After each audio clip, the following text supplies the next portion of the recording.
controversy, does it feel so empty without me? Now I was born in the gutter facing life or death. I was a thug ever since my mama gave me breath. These motherfuckers wanna see me die, so who am I to try to warn them? I'm fucking bomb when them niggas try. Halo semuanya, selamat datang kembali di podcast kita. Senang banget rasanya bisa nemenin waktu kalian lagi di hari ini. Kali ini kita bakal bahas satu topik yang makin hari makin menarik nih. Sering lewat di timeline kita, makin relevan dan jujur agak bikin merinding sekaligus penasaran. AI dalam 5 tahun ke depan. Nah, sebelumnya perkenalkan, nama aku Debbie Anggreni dengan NIM 2351008. Biar bahasannya seru dan komprehensif nih, di studio udah bareng aku ada 3 narasumber keren dengan teman-teman di sini. Silakan perkenalkan nama kalian masing-masing, mulai dari sebelah aku. Halo, saya Evines, NIM 2351033 dari Prodi. Halo guys, saya Ananda Muhammad Reza dengan NIM 2350052 Prodi Sistem Informasi. Dan saya Anaya Hananita Sudarmanto dengan NIM 2325059 dari Prodi Sistem Informasi juga. Ya, halo semuanya, apa kabar hari ini? Halo Mbak Debbie, apa kabar? Oke, kita langsung aja ya. Kita bakal kupas tuntas topik ini mulai dari tren global, dampaknya ke bisnis dan hiburan, sampai ke tantangan dan gimana kita harus adaptasi. Yuk kita langsung mulai aja ya. Nah Eva, aku mau ke kamu duluan nih sebagai si paling update tentang teknologi. Sekarang kan kita udah akrab banget ya sama yang namanya ChatGPT, Gemini, dan Claude untuk buat teks gitu. Terus ada Midjourney atau DALL-E yang bisa bikin gambar. Tapi sebenarnya AI 5 tahun ke depan itu bakal gimana sih? Apa cuman sebatas gini doang? Wah, jelas nggak dong, Dep. Sekarang ini AI yang bikin kita pakai itu ibaratnya baru permukaan. Kita sebutnya generatif AI. Dia pintar kalau disuruh, tapi masih nunggu instruksi dari kita. Nah, lompatan besar dalam 5 tahun ke depan adalah pergeseran menuju autonomous agents atau agen otonom. Oh, keren banget istilahnya tuh ya. Maksudnya gimana tuh Pak? Berjalan sendiri kah begitu? Ya, benar. AI nggak lagi cuma nunggu instruksi satu persatu. Mereka bakal bisa bekerja mandiri tanpa supervisi konteks dari manusia. Bayangin kamu punya asisten digital yang nggak cuma ngetik email, tapi bisa paham konteks kalender kamu, bisa menegosiasi jadwal sama kalian sendiri, bahkan pesan tiket pesawat dan hotel yang paling sesuai sama referensi kamu, tapi kamu harus tanpa harus kamu suruh lagi. Tuh, jadi kayak punya asisten pribadi beneran ya, yang udah ngerti banget kebutuhan dan kebiasaan kita gitu. Bener deh, dan dampaknya nggak cuma buat produktivitas harian. Di sektor krusial kayak kesehatan, AI bakal makin masif membantu dokter mendeteksi penyakit kritis seperti kanker sejak dini lewat analisis citra medis, seperti hasil MRI atau CT scan dengan akurasi yang jauh lebih tinggi. Lalu di dunia pendidikan, jangan bayangin satu kelas diajarin dengan satu metode yang sama lagi. AI bakal mempersonalisasi materi pembelajar sesuai dengan kecepatan dan gaya belajar tiap-tiap siswa. Jadi nggak ada lagi tuh cerita anak ketinggalan pembelajaran. Wow, gitu ya. Gokil sih. Berarti AI ini benar-benar bakal terintegrasi ke aspek paling dasar di hidup kita ya. Nah, ngomongin soal integrasi, ini pasti erat banget kaitannya sama dunia kerja dan bisnis. Kak Reza, sebagai praktisi bisnis nih, gimana melihat tren yang dibilang Eva tadi? Apakah perusahaan-perusahaan di luar sana udah sesiap itu? Ya mau nggak mau harus siap sih Dep. Realitasnya di lapangan saat ini AI bukan lagi sekedar opsi atau pelengkap gaya-gayaan, tapi udah jadi tulang punggung bisnis modern. Dari data yang kita lihat, implementasi AI yang tepat itu bisa naiki produktivitas perusahaan antara 15 sampai 30%. Wow. Itu angka yang gede banget dalam efisien bisnis. Iya, 30% itu signifikan banget sih untuk skala perusahaan. Contoh konkret penggunaannya di industri sekarang yang bakal makin matang 5 tahun ke depan apa ya kira-kira? Banyak banget. Contohnya perusahaan raksasa kayak Amazon. Mereka pakai AI buat optimasi jalur logistik di gudang-gudangnya. Sekalian buat algoritma rekomendasi produk yang super akurat ke konsumen. Nah, kalau di konteks lokal kita di Indonesia, teman-teman pasti tahu nih pinjaman digital, karena mereka pakai AI buat analisis kredit scoring. Jadi kelayakan seseorang buat dapat pembiayaan itu bisa diproses dalam hitungan detik secara akurat dan meminimalisir risiko penipuan kayak gitu. Ada tambahan sedikit nih ya Kak Reza. AI di bisnis itu sekarang juga menambah ke arah keberlanjutan ke perusahaan. Banyak pabrik pintar yang pakai AI untuk memantau penggunaan energi secara real time. AI bisa tahu kapan harus menurunin daya mesin atau ngatur sistem pendinginan. Jadi operasionalnya lebih efisien dan ramah lingkungan. Oh, menarik ya. Jadi pemanfaatan AI di bisnis itu ujung-ujungnya bukan cuma soal profit atau mencari keuntungan semata, tapi juga bisa ngasih dampak sosial dan lingkungan yang lebih baik gitu. Tepat sekali deh, bisnis yang bertahan 5 tahun ke depan adalah bisnis yang efisien tapi tetap bertanggung jawab. Gitu. Oke, dari obrolan yang bisnis yang agak serius, kita geser ke yang lebih santai gitu.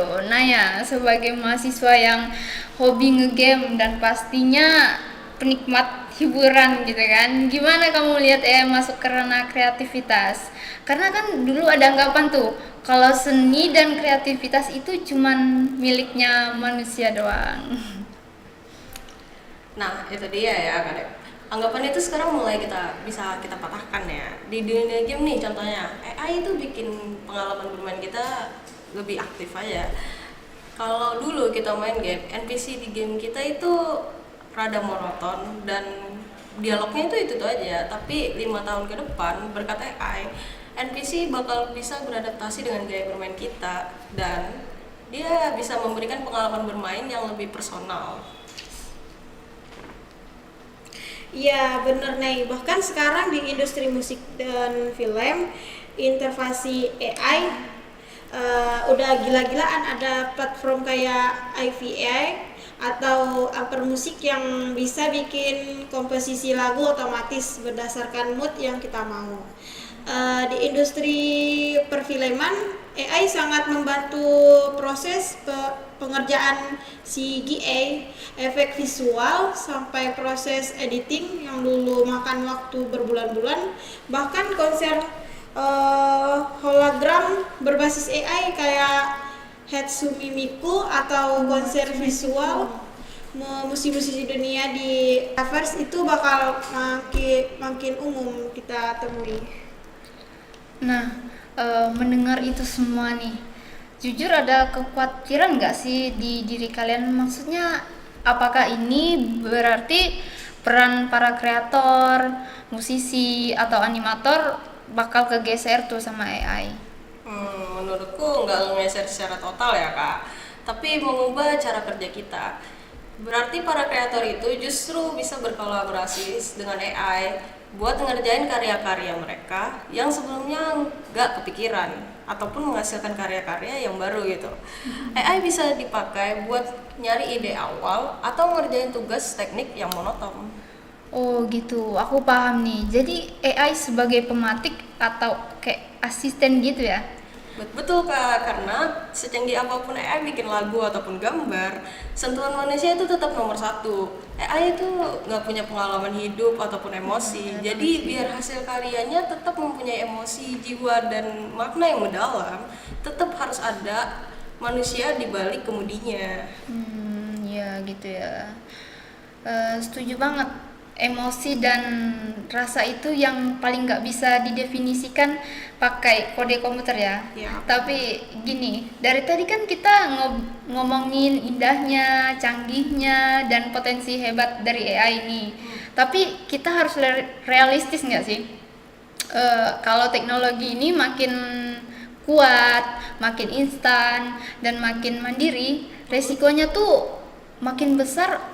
Apa nih yang harus kita waspadai? Mungkin Kak Reza gimana? Ini pertanyaan penting yang nggak boleh kita skip. Resiko pertanyaannya jelas. Otomatisasi yang memicu pengangguran, pekerja-pekerja yang sifatnya repetitif dan administratif bakal hilang dalam 5 tahun ke depan karena digantikan AI yang lebih cepat dan murah. Resiko keduanya adalah privasi data. AI itu kan makanannya data. Semakin dia tahu banyak tentang kita, semakin rentan data pribadi kita disalahgunakan kalau nggak ada proteksi yang ketat. Satu lagi nih yang nggak kalah serem Kak Dep, deepfake dan misinformasi. Sekarang aja kita udah sering lihat video atau suara tokoh publik yang dimanipulasi pakai AI buat menyebarkan hoax atau penipuan. Bayangin 5 tahun lagi ketika kualitas deepfake ini udah makin mulus dan susah dibedain sama yang asli secara kasat mata. Itu bisa merusak kepercayaan publik dan bikin kekacauan informasi. Wow, ngeri ya, kayak bener banget sih, menakutkan juga ya kalau dibayangin gitu. Terus benteng pertahanan kita apa dong? Makanya di sini pentingnya regulasi global dan etika pengembangan AI. AI itu harus dibangun dengan prinsip transparansi. Kita sebagai pengguna harus tahu kapan kita sedang berinteraksi dengan AI. Dan perusahaan pengembang itu juga harus bisa mempertanggungjawabkan teknologi yang mereka rilis. Wow, berarti ini tuh bukan cuman soal adu canggih teknologinya aja ya, tapi juga soal tanggung jawab sosial dari para pembuat dan penggunanya. Ya, menghadapi semua tantangan dan disrupsi tadi, kita sebagai individu nggak boleh cuman pasrah atau malah adipati sama AI ini. Langkah nyata apa nih yang bisa kita lakuin sekarang biar nggak kelindas 5 tahun ke depan? Eva dulu mungkin. Kuncinya adalah upskill atau mengupdate skill kita. Kita harus fokus asah kemampuan atau keterampilan yang sifatnya sangat memanusiawi dan nggak bisa diganti sama algoritma AI. Sedalam apapun itu, kreativitas tingkat tinggi, kemampuan komunikasi persuasif, kepemimpinan, dan paling penting itu empati. Kalau dari sudut pandang anak muda atau kreator gimana nih, Nay? Nah, kalau dari aku sendiri, mungkin yang pertama-tama kita ubah dulu mindsetnya kali ya. Anggap AI itu sebagai tools atau alat bantu, bukan sebagai musuh yang merebut pekerjaan kita. Kalau kita bijak menggunakannya, AI itu bakal buka banyak banget peluang besar.